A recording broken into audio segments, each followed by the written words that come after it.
Alexandre Wander.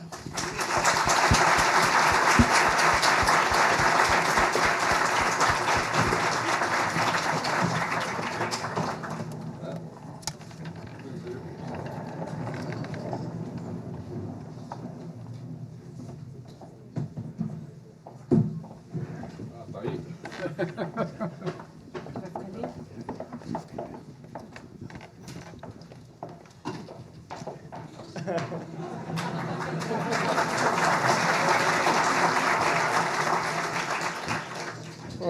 Surpreendentemente, eu fui convidado para fazer essa palestra e eu não estou assim muito por cima de tudo que vocês já fizeram e pela evolução que a tipografia está tendo, do jeito que vocês se comunicam, tudo isso, etc. Mas eu queria apresentar para vocês uma maneira, como é que eu penso a tipografia, porque eu praticamente nasci como tipógrafo. Meu pai tinha uma tipografia, comecei a aprender tipografia, tal, fui me ambientando nisso e fui fazendo minha vida pelo talento com que eu nasci. Então, até hoje, eu me preocupo muito com o significado e a função da tipografia. A tipografia é um elemento que proporciona às pessoas a possibilidade de visibilidade, de compreensão, de definição, de interpretação, de conscientização e funções. Tipografia, para mim, é uma coisa muito séria. E eu fico mais ou menos focado na tipografia dos próprios tipógrafos, desde que eles começaram a produzir a tipografia depois da Bauhaus, principalmente, onde o tipo divulgado era mais ou menos o gótico, e o gótico não tinha uma possibilidade muito clara de ser legível para as pessoas, a não ser com uma posição acadêmica muito alta, etc., para poder perceber. E depois, justamente com a Bauhaus, quando foi feito Futura,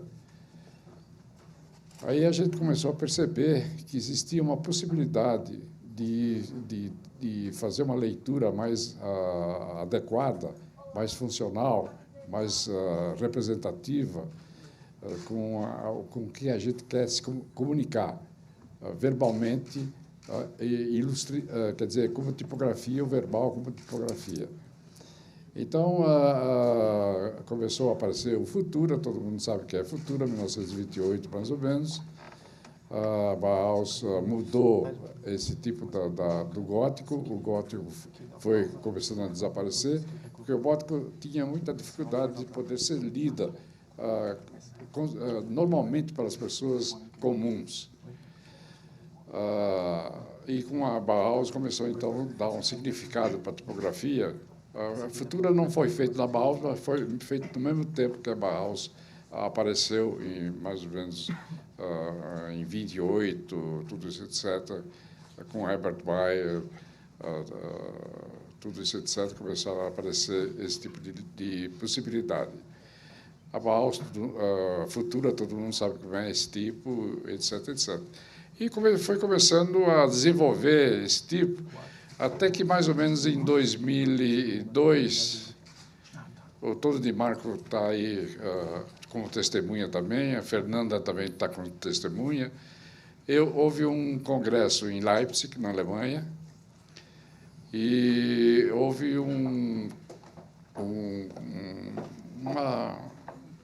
uma luta entre os designers, porque não havia consciência, não havia essa possibilidade de desenvolver a tipografia como um elemento só ilustrativo. A tipografia é um elemento de função que pertence ao nosso corpo, porque ela ativa a compreensão, através do nosso cérebro, a possibilidade de poder ler e compreender as coisas. Eu não sei se isso está muito claro, mas eu vou tentar explicar para vocês uma coisa que a gente fez com a tipografia, com uma determinada função, para que serve a tipografia nesse sentido. Então, espera aí. Vai lá. Então, eu peguei o Eucatex, né? Eucatex.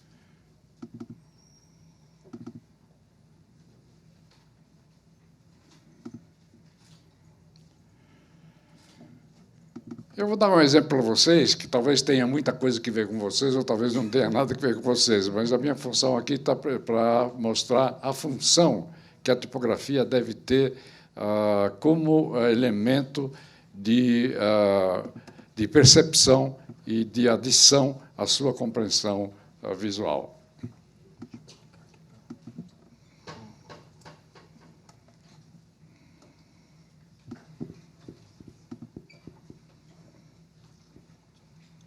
Deu tudo certo? Não é bem essa, não. Era outra.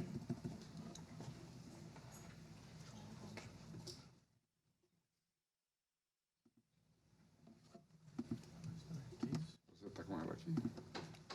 Essa aí? Essa é a vermelha? É a vermelha. Tem que pôr essa.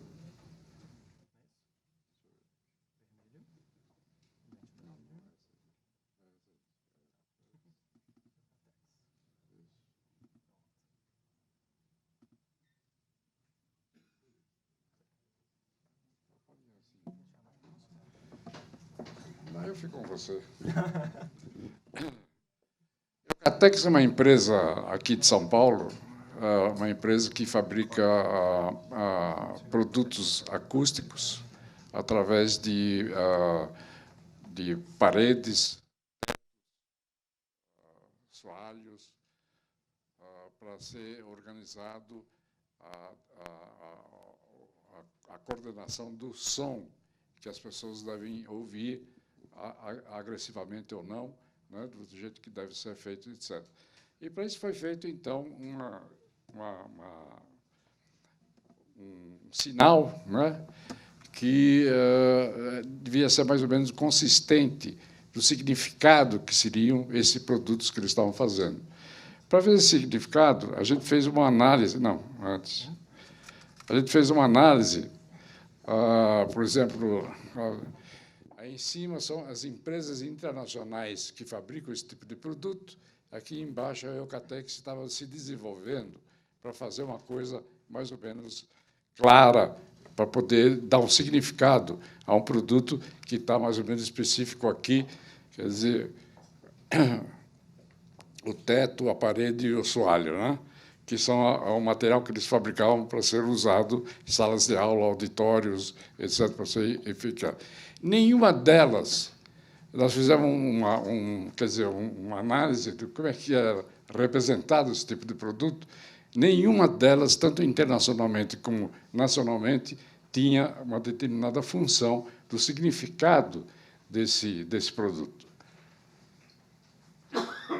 Então, a gente começou, a partir desse elemento, estudando qual seria, principalmente, o elemento para o acústico. O elemento para o acústico é o ouvido. O ouvido tem esse tipo de desenho que vocês estão vendo, tem esse tipo de espiral que vocês estão vendo, e tem mais uma outra espiral. O ouvido é um elemento que entrega para o seu consciente a possibilidade de perceber as coisas. Quer dizer, os olhos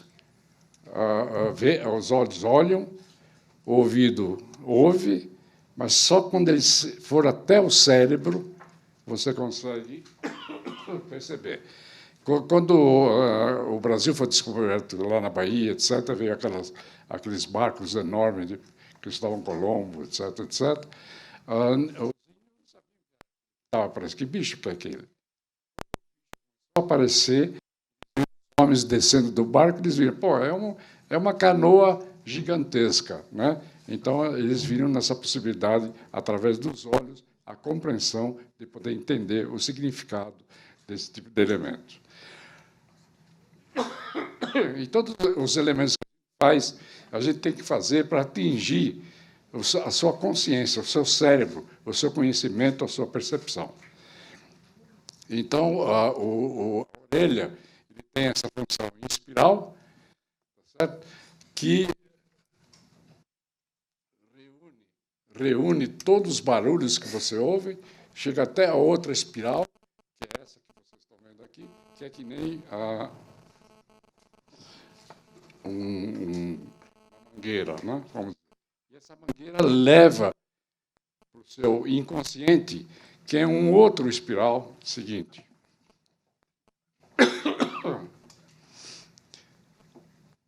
Baseado pelo espiral, a gente usou uma formação geométrica que chama Fibonacci. Fibonacci é construída toda a geometria, a consciência, tudo que acontece no mundo. Você tem as proporções de Fibonacci também. O seu rosto tem, por exemplo, pegando seu rosto, você tem uma testa, um nariz e um queixo. É 2 e 3, certo? Tem sempre essa proporção. Uma flor tem essa proporção, a música tem essa proporção. Todas essas proporções têm uma formação mais ou menos áurea de formação geométrica áurea, que a gente conhece quando mais ou menos em 1500, etc. O Fibonacci, que era um engenheiro italiano, foi para a África e aprendeu o que significava toda a consciência geométrica, toda a consciência do código, toda a consciência da geometria, toda a consciência da ciência, toda a consciência do que nasce no mundo, toda a consciência do que nasce no universo, são todos eles proporcionais, têm uma relação proporcional entre eles, etc. Vocês olham para o seu dedo, vocês veem que vocês têm uma unha, essa unha é a unha com a primeira dobra é 1 mais 1, 2, com a segunda dobra é 2 mais 1, 3, com a outra é 3 mais 1, 5, e assim vai correndo, o corpo todo vai correndo, a extensão dos seus lábios vai correndo, a sua leitura vai correndo, a sua percepção vai correndo, o seu ouvido vai correndo, o seu conhecimento, etc. E para todo mundo acontece a mesma coisa. Então, a partir dessa consciência, que é muito parecido, que é 1 mais 1, 2, 2 mais 1, 3, 3 mais 2, 5, etc., etc., nessa proporção vai continuando toda a relação proporcional que existe na atividade da natureza. Nós aproveitamos esse sinal para poder... Seguinte... E com a espiral que vocês viram que tinha por dentro de Aristóteles, né, etc., o de Arquimedes, essa mangueira, né, etc., que essa mangueira leva, ele ordena o barulho que você ouve e distribui, seguinte, para o cérebro.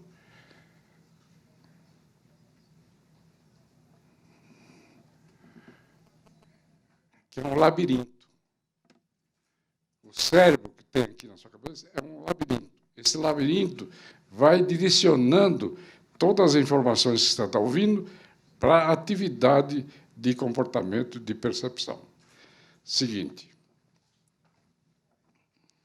Então, baseado nisso, a gente entendeu fazer uma letra E baseada nessa figura da orelha, de que tipo de E, fininho, grosso, largo, quadrado, etc., etc., etc. Então, a gente vai se desenvolvendo para fazer o sentido de uma referência de organização e de percepção. Seguinte. Então, esse E de Eucatex ficou o resumo da palavra Eucatex. E ela significa, o ouvido significa o som, significa todo esse tipo de elemento. Mas isso só não bastava, porque muita gente pode não entender o que é o E, como Eucatex, a palavra Eucatex e tudo isso. Então, a gente transformou esse E, seguinte, de uma forma proporcional, e fomos fazendo todas as curvas do E para poder participar desse E. Seguinte. ela teve duas transformações, uma em 1967, outra em 2002, se não me engano. Tá certo? Por várias razões, a gente começa sempre a melhorar as coisas que a gente faz também. Seguinte. Baseado, então, nessa estrutura da letra que aconteceu no tempo da Bauhaus, né, que era esse tipo de letra assim, que é o futuro que vocês estão vendo do Paul Renner, que ele deu um enfoque total pela possibilidade de leituras, de livros, etc., tudo isso nesse sentido. Seguinte. E a gente formou uma tipografia baseado nesse E espiralado do ouvido. Seguinte. Foi desenhado todos os tipos. A, B, C, D, seguinte. Todos eles nas proporções que definiam a Fibonacci. Né? Em letras minúsculas. Seguinte. A relação dos tipos também eram construídos de maneira radical, etc., também com as proporções exatas, tanto dos espaços como das alturas, como a colocação das letras, tudo isso. Seguinte. Eu estou dando isso para vocês mais ou menos rápido, só para entender, quando a gente publica um livro, por que a gente tem que pensar que tipo de letra que a gente vai usar para fazer o texto de um livro. Né? A tendência é sempre fazer um texto mais ou menos estético, bonito, legal, mas não, às vezes não legível.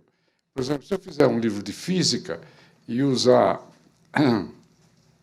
um Garamond, né? O Garamond ele vai me dar uma possibilidade de leitura muito razoável, etc, etc. Se eu usar um Futura, ele vai me dar uma leitura muito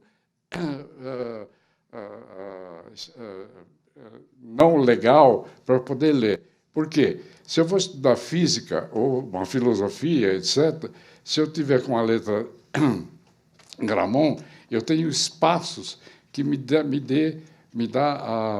o sossego para poder ler, etc. Com Futura, eu fico dormindo porque é todo igual, como se fosse um som.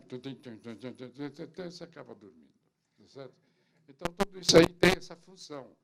E por isso que a gente, hoje, quando faz um livro, a gente precisa saber que tipo de letra que a gente usa para poder fazer um livro que seja compreensível, teoricamente, ideologicamente, e tudo isso, etc., nesse sentido.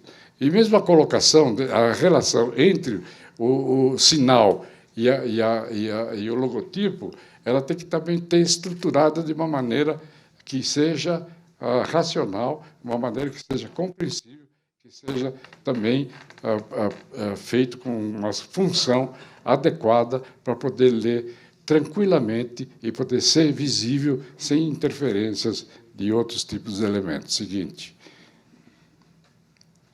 Foi feita também a possibilidade de fazer uma letra filetada. Essa letra filetada foi feita em função de Eucatex, a empresa usa ela com o tipo completo. E o produto usa ela com o tipo filetado para dar uma 1 e 2, uma sequência de importância, uma sequência de informação. Seguinte. Foi feito com a mesma estrutura. Seguinte. Foi feito também letra por letra.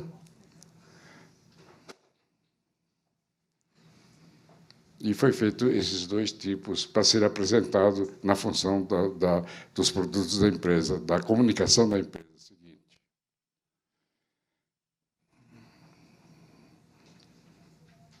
Seguinte. Então, a comunicação da empresa era feita assim, com os dois tipos de letra, depende da informação que a gente queria ser mais ou menos adequada nesse sentido. Eu não sei se deu para entender.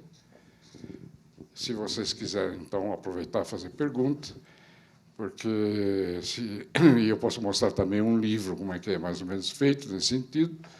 se houver interesse, eu vou nesse sentido. Eu não sei qual é o horário que a gente tem para fazer essa palestra. A gente ainda está em tempo. Se eu fizer uma fonte da Eucatex, você me processa? Hein? Se eu fizer uma fonte da Eucatex, você me processa? Claro.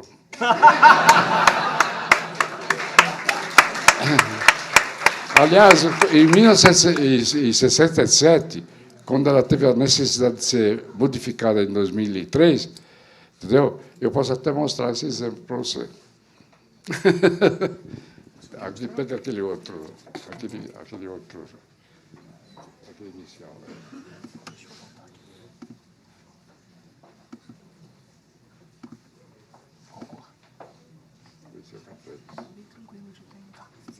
Aquele que é... Aqui primeiro?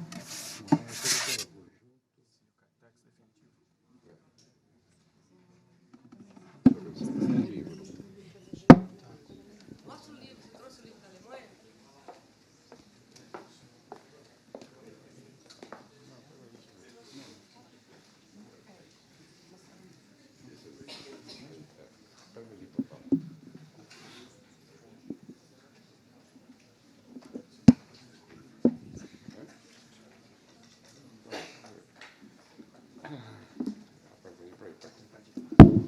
A Eucatex era praticamente esse tipo de elementos aqui. Então, a gente fez mais ou menos uma comunicação, porque a Eucatex começou a modificar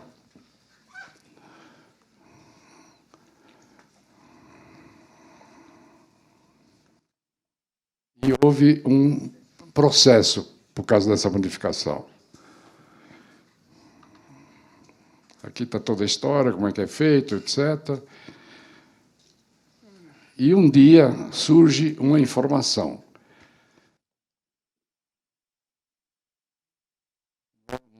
Uma nova marca Eucatex. E essa nova marca Eucatex é que está aqui embaixo, que não tem nada a ver com o que está em cima.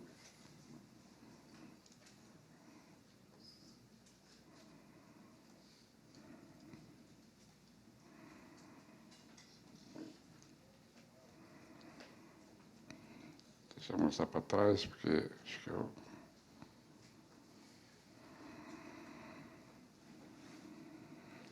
Usaram dois tipos de letras que não tinha nada a ver com... Vocês estão vendo o T?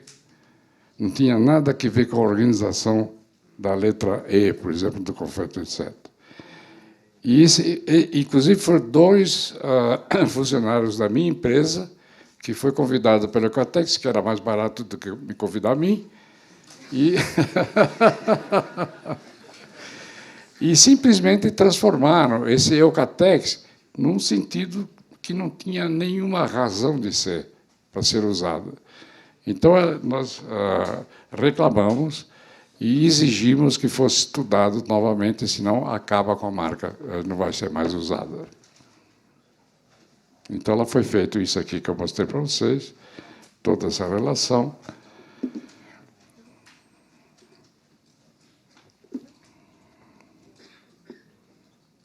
E usada ela com a nova proporção e a nova função.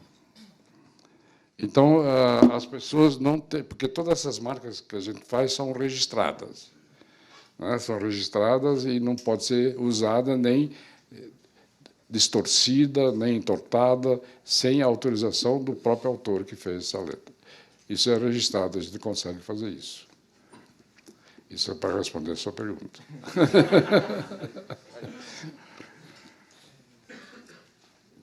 Ele é um rapaz que esteve comigo lá em Leipzig, e ele... Pois é. Não, e ele sentiu, porque eu provoquei uma reação muito grande em Leipzig, porque eu não estava aguentando a transformação que a tipografia estava tendo, inclusive com a própria tipografia que um alemão fez aqui da Folha de São Paulo. Você lembra? Spiekermann.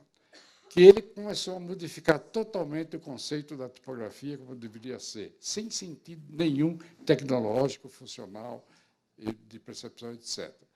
Então, era simplesmente aleatória e estético. A gente não é contra fazer com a tipografia os elementos estéticos e funções, como estavam apresentando aqui os primeiros projetos que apresentaram antes da palestra que a gente faz. Cada um tem um certo tipo de função, cada um tem um certo tipo de maneira de se comunicar, etc, etc.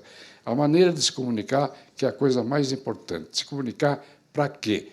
Como se deve comunicar eficientemente, funcionalmente, esteticamente, de controle, etc, etc. Eu tenho também a Fernanda, que esteve comigo lá também, junto, né? E eu tive um grande amigo, que era o Weingart, um tipógrafo alemão, que também brigou, ele achou correto aquilo que eu estava falando com o Spiekermann e tudo isso, etc, etc, né? Esse grupo do Spiekermann estava simplesmente orientando, principalmente na Holanda, na França, tipógrafos efêmeros que faziam coisas por encomenda, aleatoriamente, sem sentido nenhum, sem função nenhuma, simplesmente esteticamente. Não? Você lembra, não? E a Fernanda também participou dessas coisas, inclusive a Fernanda participou de um grupo que a gente fez na Suíça, um curso tal, onde eu fui convidado junto para o... Como é que chamava aquele seu professor hein? Weingart. E ela fez esse curso também, ela também foi lá para a Alemanha para ver esse tipo de coisa nesse sentido. Eu não sei se isso ficou claro, se isso é coisa que vocês querem saber sobre esse tipo de coisa, etc. Se vocês querem algum exemplo, não sei se dá tempo de fazer. Dá tempo? Então, pega aquele... esse aqui mesmo, acho que tem livraria.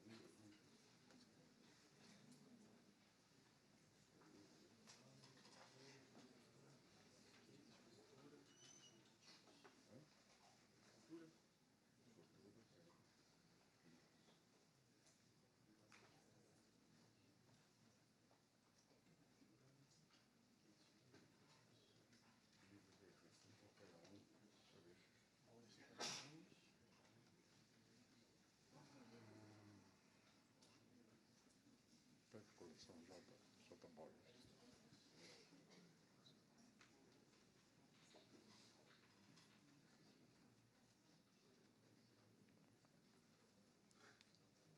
A gente produziu um livro, que era uma coleção de uns 20 livros, do Borges, o escritor argentino, para a editora... como é que chama essa editora? Bom, e nós começamos a fazer um tipo de projeto do livro, não só da capa. A capa é uma coisa muito importante, mas a capa também tem que ser integrada com o corpo, a estrutura da própria composição do livro, qualquer tipo de elemento, seja até um ponto final. Tá certo? E eu vou explicar mais ou menos como é que se dirige isso. Pode ir. Essa é a organização da capa, da Companhia de Letras, né? E fizemos várias capas usando a mesma expressão tipográfica com conceito visual diferente.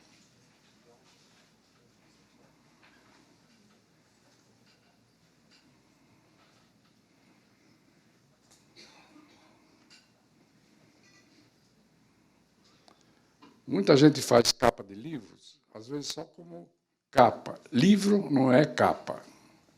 Livro é o contexto todo. É todo o volume, 300 páginas. Cada elemento colocado em cada página tem que ser estruturado como você é estruturado. Meu braço é aqui, minha mão é aqui, meu pé é aqui, minha orelha é aqui, meus lábios são aqui, nessa proporção. Senão você não me conhece como gente, você vai me conhecer como rato. Não é? Seguinte. E a gente organizou toda a estrutura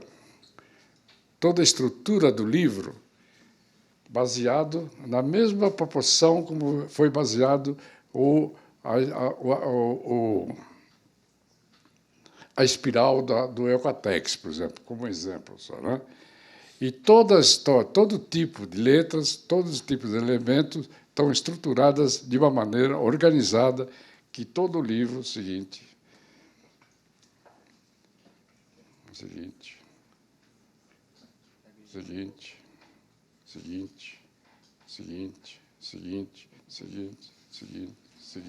todo estruturado. Parece que é impossível de fazer. Não é impossível, é possível. Mas você tem que ter o controle dessa tecnologia para poder fazer esse tipo de expressão dos livros. Cada livro deve ter uma identidade diferente da outra. Seguinte, mais ou menos isso que eu estou tentando explicar por que a gente precisa saber um pouco de tecnologia, geometria, arte, não só arte como arte, mas arte como função, né? Para a gente poder expressar e poder entregar um elemento adequado a cada um de vocês. Praticamente é isso que eu queria falar.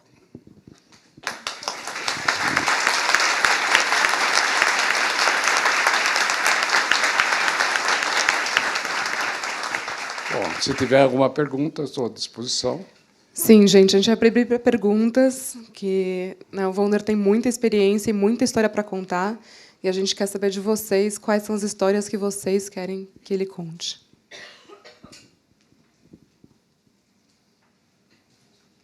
Porque está fácil de entender tudo isso aí, né? Tá bom. Alexandre, além desse processo que você falou da Eucatex, houve algum outro caso que você entrou na justiça para discutir e garantir os direitos sobre a criação dos seus produtos? Eu não entendi muito bem. Além do caso da Eucatex, que você disse que moveu uma ação, houve outros casos? 300, cara. Conta um pouquinho. Sempre. Conta um. Você quer que eu conte? Vamos ver aí se eu encontro. Tem outro que tem os projetos. Isso aqui. Deixa eu ver agora.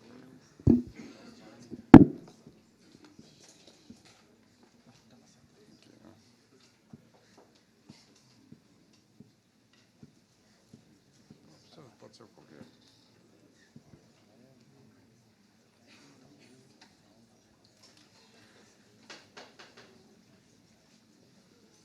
Tem tantos que é difícil escolher qual é que seria.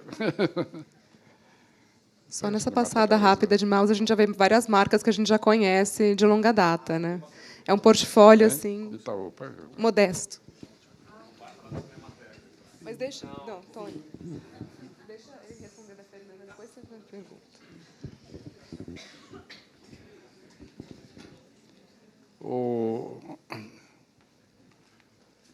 Eu fui convidado pela agência DPZ, pelo Petit, para fazer, além do diretor do banco, para fazer uma nova estrutura do banco, porque ela se modificou de Federal Itaú para Banco Itaú, que são duas referências totalmente desconexas uma de outra.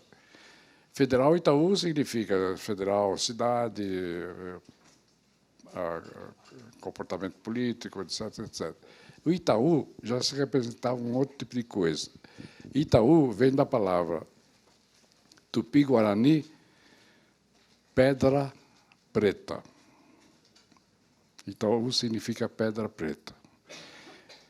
Então, o Setúbal me convidou para fazer uma nova marca para o Itaú, que eles iam modificar do Federal Itaú. O Federal Itaú, para dar uma certa referência e uma homenagem ao meu colega, que logo do início da carreira, que era o Luiz Magalhães. Né? Seguinte. Então, de dois elementos que estavam aqui, em positivo e negativo, Federal Itaú, que significa esse triângulo, etc., e o Itaú, simplesmente um quadrado preto, pedra preta, e a palavra Itaú colocada de uma maneira organizada, como mais ou menos essa maneira organizada, como eu mostrei da Eucatex. Seguinte. Essa palavra Itaú, com a letra branca e o quadrado... Hein? Hã? O quadrado preto, ele tinha muitos problemas para ser implantado na comunidade brasileira. Por quê? As prefeituras de todos os estados e cidades metropolitanas que existem no país proíbem colocar nas fachadas identidades mais altas do que 80 centímetros. No horizontal, pode colocar de qualquer maneira. Na vertical, 80 centímetros. E o Itaú, com 80 centímetros, quadro preto, colocado no contexto urbano, ele ficava muito pequeno. Então, o quadrado preto era cortado e só aparecia um retângulo preto com a palavra Itaú dentro. Isso não era possível acontecer. E o que a gente podia fazer com esse novo conceito de Itaú, do quadrado preto, da pedra preta, e fazer o Itaú dentro desse sentido? Então, seguinte. Bom, Itaú, primeiro a gente se organizou que tipo de letra que a gente deve usar. Antes do Itaú, por exemplo, na tipografia, o serifado era sempre usado, porque os tipos de chumbo, né, eles não deixam aproximar letra por letra. Então, o serifado ele faz mais ou menos visualmente aparecer junto com uma letra redonda, uma letra etc., etc., sem precisar colocar papelão, etc., etc., para dimensionar nesse sentido. Isso era mais ou menos a tipografia antes da tipografia como nós conhecemos, hoje, digital e tudo isso, etc. Seguinte. Nós simplesmente colocamos o quadrado preto dividido em duas partes proporcionais ao lado desse quadrado preto. Então, isso aí, seguinte, já ordenado, todo espacejamento, como a gente trabalha, tudo, tipografia, etc., proporções, tudo isso, etc. Então, isso a gente organizou para poder funcionar como uma referência na comunidade urbana, né? Na rua, nas placas, etc., etc. Seguinte. Mas isso depois de mais ou menos 5 anos, a gente reformulou essa situação, porque a gente começou a perceber que os quadrados laranja eram mais adequados se fizesse não proporcional, como se fosse do quadrado, etc. Isso é uma questão de função de visibilidade e legibilidade também. Seguinte. E a gente colocou, então, a função proporcional dentro dessa situação, tanto as letras como qualquer tipo de coisa que vocês estão vendo, o espacejamento, tudo está sempre proporcional. Isso não significa que tudo deve ser feito geometricamente. Não é assim. E, nesse caso, a intenção era fazer nesse sentido, porque nós estamos usando a possibilidade de leitura, a possibilidade de a visibilidade nesse sentido. Seguinte. Então, a gente também usou toda a experiência humana da arquitetura, desde de Pitágoras, né, de 1500, 1700, Leonardo da Vinci, né, Dürer, tudo isso a gente precisa saber.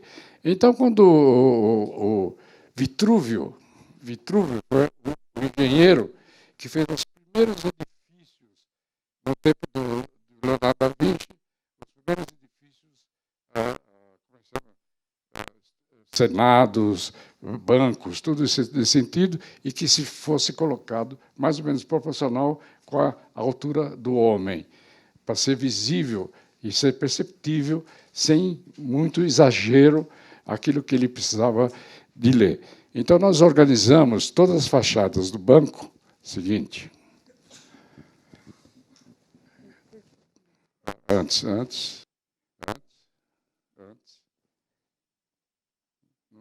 Então, todo faz isso aí. Espera, antes também. Não tem antes. Isso. Então, todas as fachadas de banco, do Banco Itaú, por exemplo, eram estruturadas geometricamente em função da colocação, da sinalização desse banco. Então, a gente começou a colocar e onde deveriam ser aplicadas as placas do banco. Seguinte.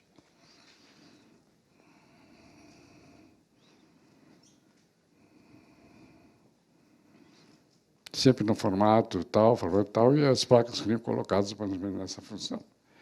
Todo banco, seja redondo, quadrado, espiralado, tinha que ser estudado qual seria a proporção e onde deveria ser colocado essas estruturas. Então, esse depois, o Roberto Setúbal, que era o diretor, saiu, veio o Paulo Setúbal, que era o filho do Roberto Setúbal, e ele achou que ele aceitou essa marca, tudo isso, mas ele achava que não devia ser preto, devia ser azul, né? E as letras deviam ser laranjas, e não os quadrados laranja, tudo isso, etc. Mais algumas coisas, etc. E eu falei, o senhor acha por quê? Porque o que tem que ver o laranja, o azul com a estrutura do banco? O preto é que tem que ver. Não, preto não sei o que, não sei o que lá. Falei, então, tudo bem. O senhor achou, o dono do banco só pode fazer. Eu não podia processar o dono do banco.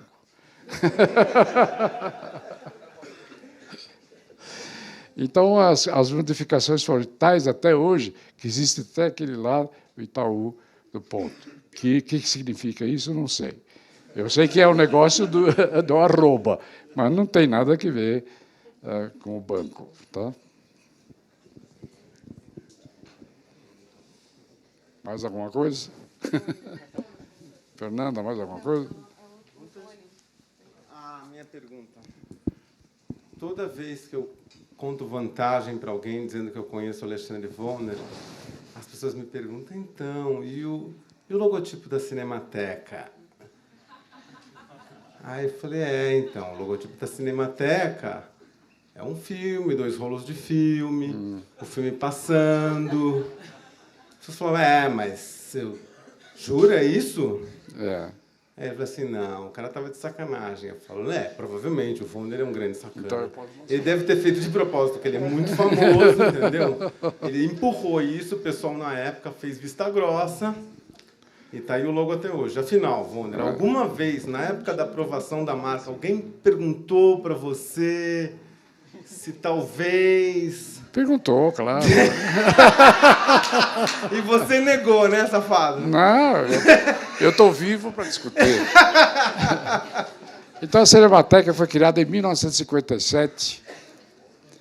Em 1957. O pessoal era inocente nessa época. Não, eu estava quase virgem.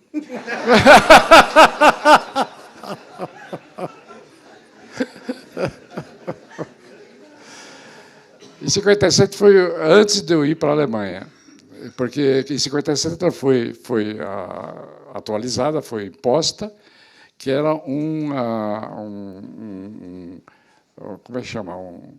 Um clube de cinema do Museu de Arte Moderna de São Paulo.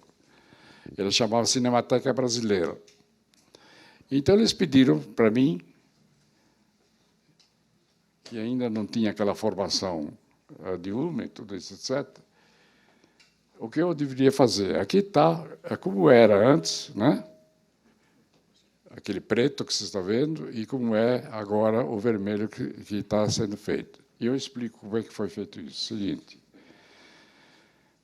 Primeiro, Cinemateca era um grupo de cinema que apresentava cinema daquele tempo de 1950, que ainda não existia muito cinema colorido.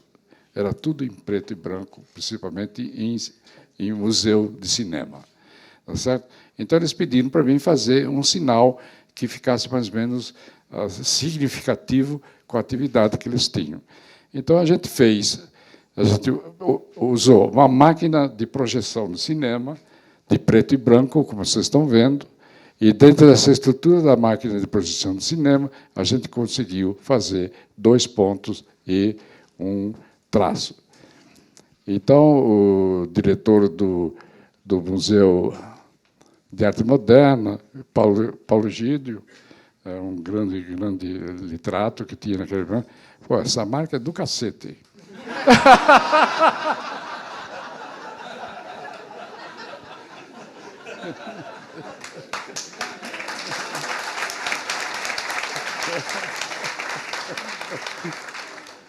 E ela foi datada, né? Seguinte. Foi datada com essa proporção, vocês estão vendo, que a gente tinha, naquela época, o sentido de proporção desse sentido, seguinte. Foi colocada a palavra Cinemateca Brasileiro e a marca foi feita em vermelho, porque já o colorido, quer dizer, o Technicolor, já começou a aparecer e a gente começou a usar esse tipo de coisa. A Cinemateca, que vocês estão vendo, ela teve uma proporção não tão longa como daquele cacete que eu mostrei. Seguinte. E foi mais ou menos, os anos estão aqui, né, quando foi modificada, seguinte. É só isso? Tem mais um. Então, ela foi reestruturada, entendeu? Usando todo o problema de percepção também. O traço aqui, antigamente, era feito até a ponta do círculo. Isso aí não dava a possibilidade de o círculo ficar fechado. A barra horizontal atravessava o círculo visualmente. Certo? E a gente organizou isso também, nesse sentido. E essa marca é usada até hoje. De 57 até hoje. E sempre organizada, feita.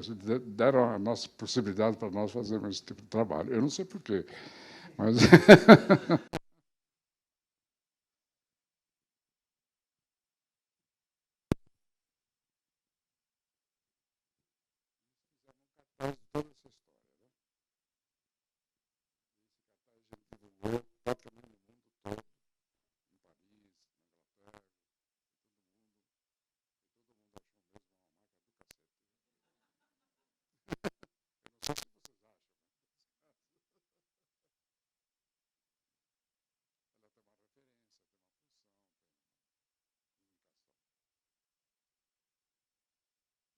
Tempo para mais uma pergunta. Alguém? Um case específico.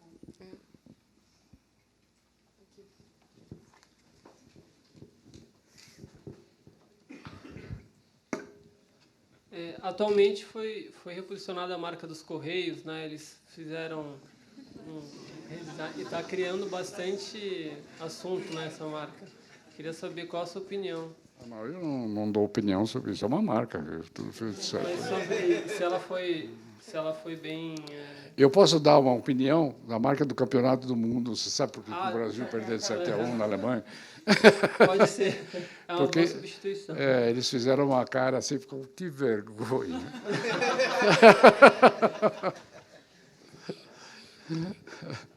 Mas certas marcas, existem marcas boas, marcas nem tudo que eu faço é ótimo. Mas tem marcas boas, tudo feito nesse sentido. Você acha que ela piorou? Hein? Se ela teve uma melhora? Não teve, porque ela tem uma referência muito específica, muito boa, que é a FedEx, que é uma marca TIM. Não pode nem para baixo, nem para cima, é aquilo lá. E teria que ser feito outra coisa. Mas você fica olhando para a marca dos Correios, todas as comunicações que o Correio dá, a marca aparece coisas de maneiras diferentes, transparentes, coloridas, etc., etc., e eu não sei por quê. Isso não é positivo. Não, mas pode abrir para mais uma. Mais uma. Vai dar tempo. lá no fundo. Tem duas.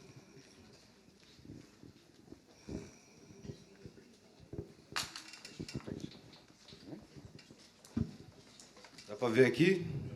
Alexandre, fazer uma pergunta? Sim. Só uma dúvida. Quanto tempo mais ou menos você demorava para fazer um projeto assim de identidade? Não menos de 3 meses. 3 meses? É o mínimo, 3 meses. É porque hoje em dia todo mundo quer tudo para ontem, né? Então. Não. A gente pode até tem clientes que falam assim, não, nós precisamos para ontem. A gente faz um passo a passo, você vai usando, melhorando, mas o definitivo vai ser daqui a 3 meses. Perfeito, obrigado. Tinha uma outra, Luiz. Tem mais uma? Alô?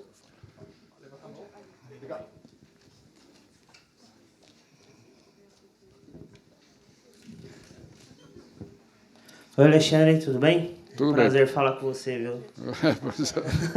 Prazer em ouvi-lo. Obrigado. Eu queria que você mostrasse um pouquinho, não sei se vai dar tempo, qual que foi o processo de criação da Klabin. Eu acho uma marca surpreendente, assim. Eu queria ver você falando um pouquinho sobre ela. Dá tempo, se vocês tiverem paciência, eu posso apresentar. Por favor. Klabin aí.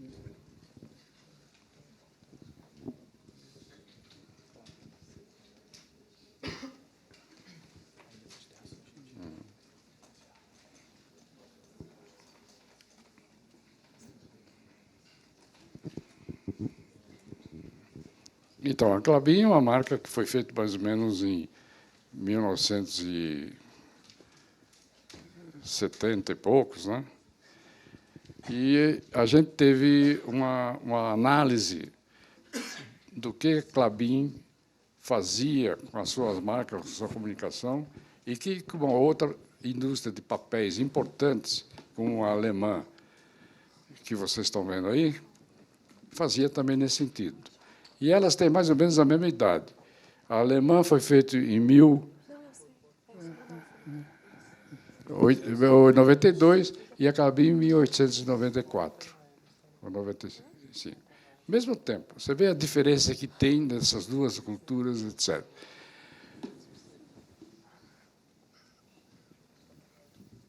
Essa marca alemã, ela sempre foi modificada em 26, 29, tal, etc, tal, usando sempre a águia, que era uma referência cultural da cidade onde foi construída essa fábrica de papel. Não tinha nada a ver com papel, mas tinha que ver com a cultura de referências da própria situação. Quer dizer, era uma cidade do interior que tinha o processo de uma águia, que era importante, que tinha uma visibilidade, que era bandeiras, toda a comunicação da cidade era feita mais ou menos usando essa águia de várias maneiras, etc, etc. Ele pegou a águia e fez da águia várias formas, entendeu? Que são formas muito bem feitas, muito bem relacionadas e continuaram a fazer. A Klabin, não.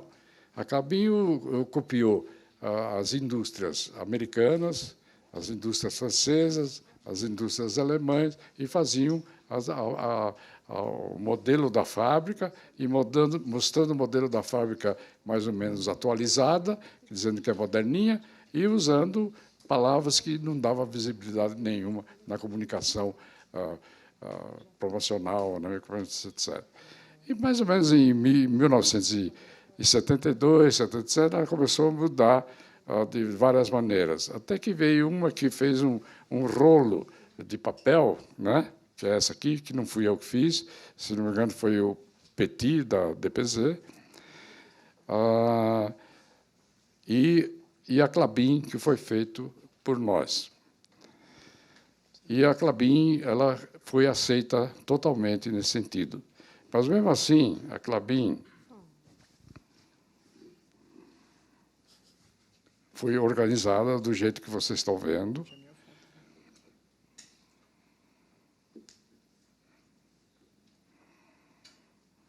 E todo ponto de referência é o ponto de referência do código. Não é feito aleatoriamente em qualquer ponto, é feito tudo geometricamente bem especificado e de uma maneira clara, sensível e muito bem organizada.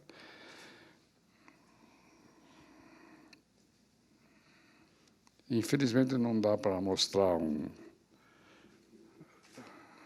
Talvez dê, não sei se...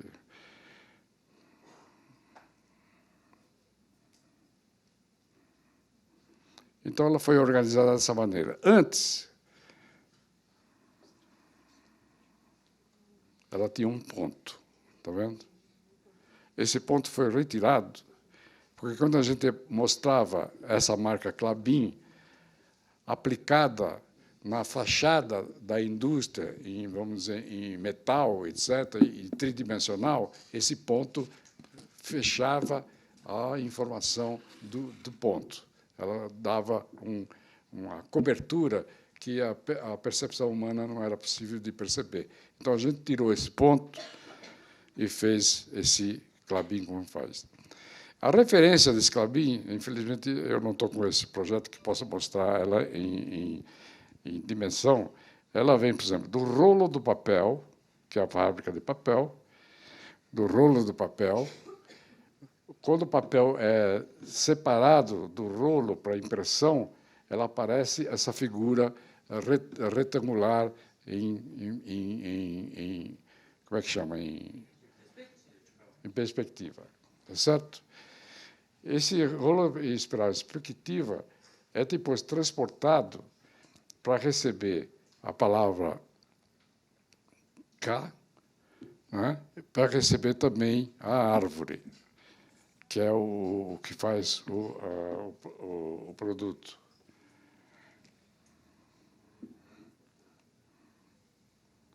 Aí depois tem toda a comunicação em tipografia, a função das fábricas, etc. Eu quero ver se o nosso técnico aqui não consegue... Um minuto eu vou pegar...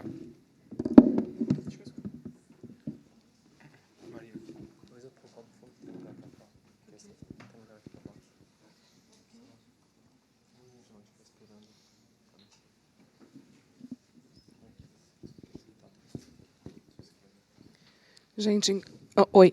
Enquanto isso, o pessoal que está em pé, se quiser, tem um lugar a mais aqui embaixo, ou ali do outro lado também.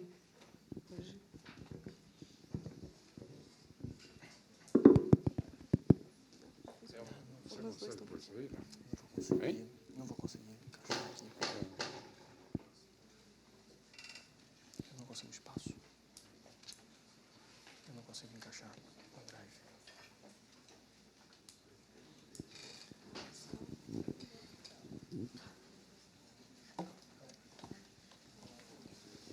Não, eu não consigo encaixar.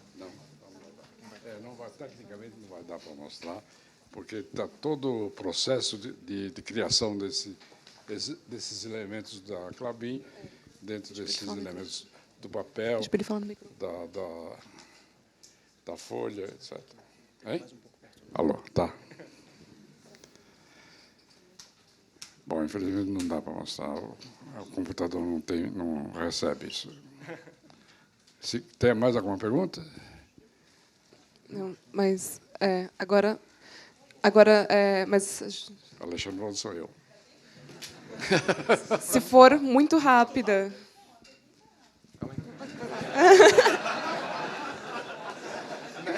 A resposta.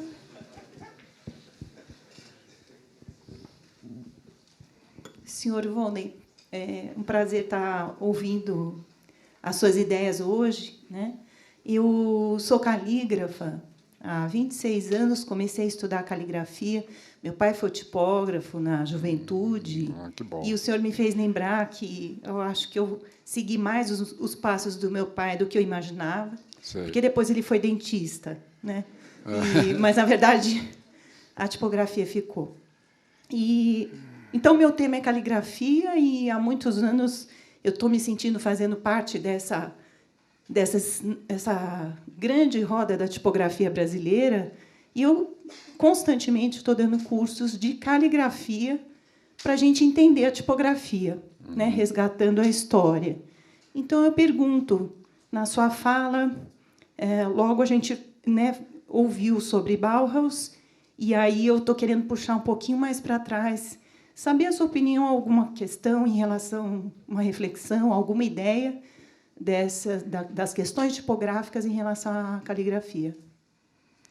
Não, a caligrafia, naturalmente, ela é uma tecnologia que, mais ou menos, hoje está ultrapassada. Você pode fazer no computador também, você pode fazer várias coisas, etc. Mas ela tem a possibilidade de formação e aplicação da tipografia, hoje é mais ou menos quase que individual, porque ela personifica o seu jeito de fazer, suas coisas, etc. Mas a tipografia é uma coisa muito importante quando você entende o que significa o tipo, o que significa as letras, o que significa a comunicação que a letra dá e a proporção que ela deve ter. Tem diplomas, coisas assim nesse sentido, que são peças fabulosas, umas peças assim de grande talento feito desse negócio, desse nível. A sua formação de caligráfica, etc., vem mais ou menos da minha formação de tipógrafo. Quer dizer, eu, desde o começo, eu não mexi com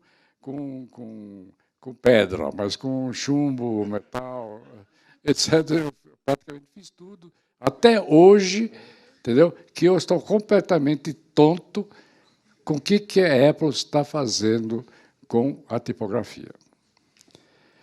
A Apple está usando a tipografia de uma maneira inadequada, porque ela não usa os conceitos das medidas tipográficas feitas há 300 milhões de anos, que é usada em todo o mundo, menos nos Estados Unidos, porque os Estados Unidos não querem mudar a medida de métrica para polegada. Então, tudo que você faz hoje, você faz um livro, etc., você faz composição tipográfica, é sempre feito em medidas tipográficas. Muita gente sabe que é medidas tipográficas. Os alemães são perfeitos nisso, tudo isso, etc. Os ingleses são perfeitos nisso, etc. Só os Estados Unidos não acordou, porque eles têm o poder da tecnologia, mas ela é aproximada. Entendeu? Então, as medidas tipográficas de hoje não são mais medidas tipográficas que a gente conhece como Python, Didot, etc., etc. O Cícero, né? Tudo isso, etc. São feitos tudo em polegadas. Mesmo que exista uma possibilidade de você chegar ao Didot, mas quando você vai medir, quando você vai representar, não existe mais a palavra Didot. E Didot é a origem da tipografia, origem da caligrafia, origem de vários tipos de assuntos, etc. Caligrafia é mais ou menos uma atividade artesanal, né? Uma atividade artesanal que você faz cartazes, faz isso, faz diplomas, faz um monte de coisa, faz placa, faz um monte de coisa, que ela tem uma função também adequada de participação da comunidade. Deu para responder? Hein? Deu? Tá bom. Muito obrigada, Wonder.